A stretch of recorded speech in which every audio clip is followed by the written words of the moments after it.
Yes, tuli mu system za Uganda Mukamooli omwereza osimulala Bampita Ntambi Chimso Naman Rich Boya Maxode Junior. Webale kuba nti otambula naffe blood, webale kuba nti we are subscribing.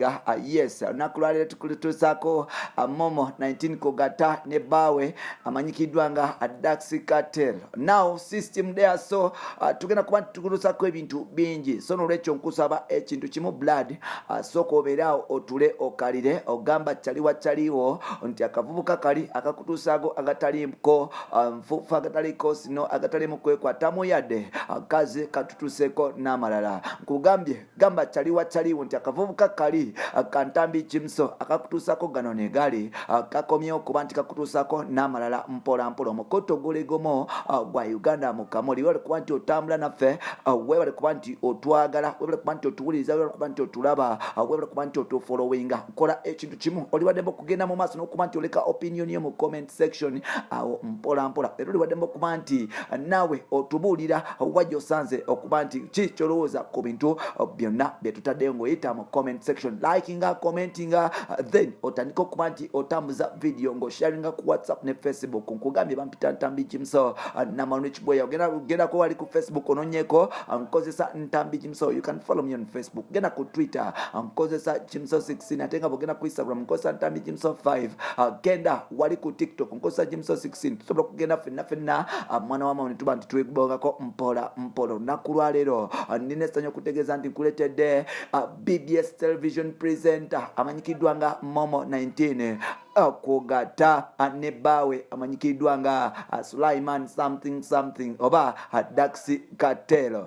Lwalero tubikutuusako, so nolwekyo yeno emboozi eyakafubo gwali omwaka ogwedde mu 2019 musajja mukulu amanyikiddwa nga Daxx Kartel nabwekityo yasalawo ne mukyala we nga Momo 19 basalewo kuba nti bakyalira ku bantu obalyawo n'abakadde baabwe ababazaala bamanye nti bana abaana beeyagala. Twagenda mu maaso okulaba nti Momo introducing musajja mukulu amanyikiddwa nga Daxx Kartel eri bazadde beera nga wanono bavaayo Uganda yavaayo ne basanyukirako, especially abantu abali mu art industry oba entertainment industry. Bayimbi bangi abaliko, bannamawulire bangi abaliko, era nga Rema like Momo 19 yatandika okuba nti afuna amaanyi ku social media. Yadde nga Daxx Kartel yasobola okuba nti akakkanamu musically kiteebereza okuba nti obaolyawo Momo 19 yagamba nti baby buli kyoyagala ngenda kikutuusaako, nkusaba okakkane ove ku pressure, tujja kwesindika mpola. Now recently nga Bobi Wine yakamala okuba nti abateekayo, yes, Daxx Kartel Bobi Wine yavuddeyo n'abuuza abaana bano nti owaaye Daxx Kartel muwedinga ddi ne mukyala mukulu amanyikiddwa nga Momo 19 because mbalaba mwesaana mpola. Yes, Bobi Wine yavuddeyo n'abuuza Daxx Kartel kogata ne mukyala wamanyikiddwa nti nga Momo 19 nagamba nti owaaye mbalaba mu training, mbalaba muli mweyagala, mbalaba buli kimu kiri tarattibo. Nsuubira kyekiseera obeere nti bya kiseera mwembi mwekwate mubeere nti mwewasa official because asawa zino ezokuba nti obaolyawo mutereza oba mutebenkeza amaka gamwe mpola. Daxx Kartel omusanyu eddingi yasoose kwebaza Bobi Wine kuba nti abalaba n'okuba nti abafaako, era ne Momo 19 yavuddeyo ne yeebaza Bobi Wine olw'okuba nti obaolyawo apushinga kapeni obaolyawo mu bavubuka basobole okuba nti obaolyawo bafuuka ba role model mpola. Wanono nga Bobi addibwamu ebibuuzo, Daxx Kartel yamugambye nti yes, ekiseera okuba nti bakirowoozaako, naye ate okuintroducinga n'okuba nti okuintroducinga okubeera introduce ekyasooka okubeera ekikulu momenti zaabwe, then kati okwanjula kyekiddako. Naye ate yategeezeza Bobi Wine n'agamba nti tajja kuwedinga Momo nga Momo tanaba kuba nti amuzaalira mwana, era Daxx Kartel agamba nti bajja kusooka okuzaala omwana balyoke bagende mu serious wedding mpola. Kino nno Bobi Wine yagambye yatandise okuba nti asaba Momo 19 omwana, ngagamba nti Momo ke kaseera obeere nti ozaalira muganda wange mu ndongo, kyekiseera obeere nti ozaalira Daxx Kartel mubeereko kye mutuuka. Bobi agamba nti bo batandika okuba nti bawedinga n'okukola emikolo ku myaka emyaka 26 egy'obukulu whereby Daxx Kartel gye myaka gye egy'okwezimba n'okuba nti oba oliawo aconcentratinga mu bufumbo obwaddala. Bobi yavuddeyo n'abulirira Momo nga balina okuba nti aconcentratinga ku musajja era nga mpolampola ne Barbie yavuddeyo n'agamba Momo ebigambo bino.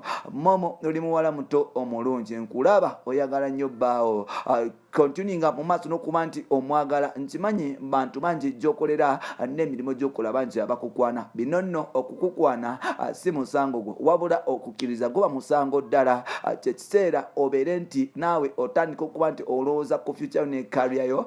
Tewali musajja gwe basanga nga mugaga, tewali musajja abeerawo nga reloaded. Naabo bomusanga bemunonya abagaga balina abantu ababazimba.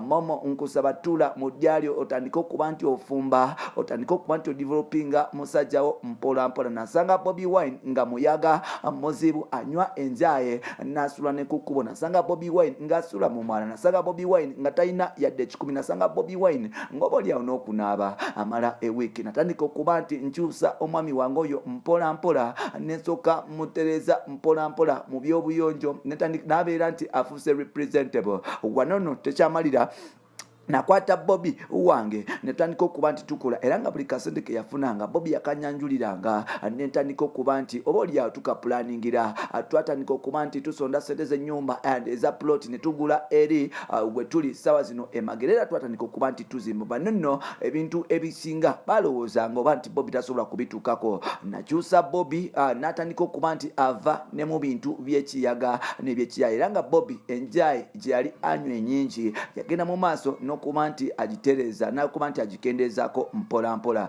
Bobi yatandika okuba nti ava mu bintu by'ekirasta n'afuuka omuntu mulamu. Wano nno kikulaga nti Bobi yafuna ebirungi bingi mu transformation naye ng'ate ffenna twezimbanga babiri. Namukkiririzaamu ne mwagala n'entandika okuba nti muzimba mpola mpola. Bobi bwe yagenda mu parliament abaali basinga baali balowooza nti oba ekirooto kikijja kukomawo naye ate twezimba n'ensalawo okuba nti muzimba n'ekuba nti tweyongerayo mpola mpola era kati esaawa zino atandise okuba nti alwanirira eddembe ly'Abannayuganda nga era yagala kufuuka pulezidenti w'eggwanga. Bino nno saali bituuseeko singa nali mukyala mu papi. Bino byonna saali bituuseeko oba oliawo singa yes Bobi teyasobola kuba nti anzikirizaamu. Ekinfuula n'ekimpisa first lady olunaku lwaleero eri gavumenti y'abantu it is because nasalawo okuba nti zikiririza mu muntu waabwe era ne twezimba mpola mpola. Nange saali perfect nnyo.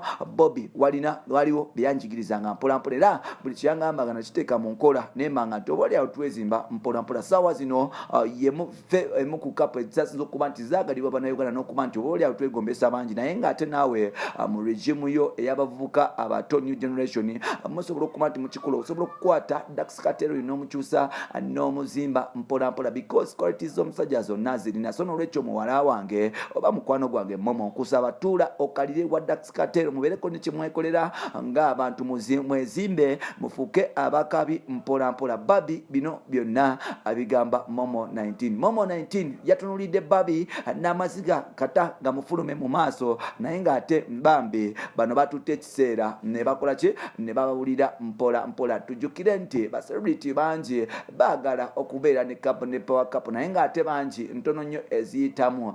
Tulaba eya Bobi Wine ne Barbie yayitamu. Tulaba eya Zuwena ne Bebekulu yayitamu. Tulaba eya Jose Chameleone ne Daniela yayitamu. Kati wanono eya Rema n'amakula kugata ne Eddie Kenzo yali eyiseemu naye ng'ate ekintu kyabwe kyamala ne kiyiika after 6 years in relationship. So now tulaba next couple egezaako kuba nti eddirira ya Daxx Kartel ne Momo 19. Ekibuuzo kiri nti bano bonna banaawangaala oba tebawangaala. Daxx Kartel agamba nti talina buzibu nakwanjula Momo 19 wabula ali buzibu webuli. Yes Momo tanaba kuba nti asala kuba nti amuzalira mwana naye ng'ate omukwano bonna gubasaza mukabu. Momo y'omu ku bakyala abakola ku TV naye nga ali down to earth respectinga nnyo omusajja we bambi mpola mpola era nga omukyala ono wamaanyi ddala. Daxx Kartel y'omu ku bavubuka abatali mu music industry abakyasinza okuba nti bali intelligent n'okuba nti barespectinga abantu era nga bw'otunulira kapa eno esobola okuba nti ekolera ddala. Olunaku lwaleero Barbie ne Bobi Wine bavuddeyo ne batandika okuba nti bababuulirira nga bababuuza mwewasa ddi wano nno kino ekibuuzo tebasobodde kuba nti bakiddamu, naye ng'ate obaolyawo bali mu teekateeka kuba nti beewasa. Bampita Ntambi Kimso Mukutu Guligomo Uganda Mukamooli oyo abadde Bobi ne Barbie Kogata ne mukyala mukulu amanyikiddwa nga Momo 19 ng'ava wali ku BBS Telefinder kw'ossa n'omuyimbi amanyikiddwa nga Daxx Kartel.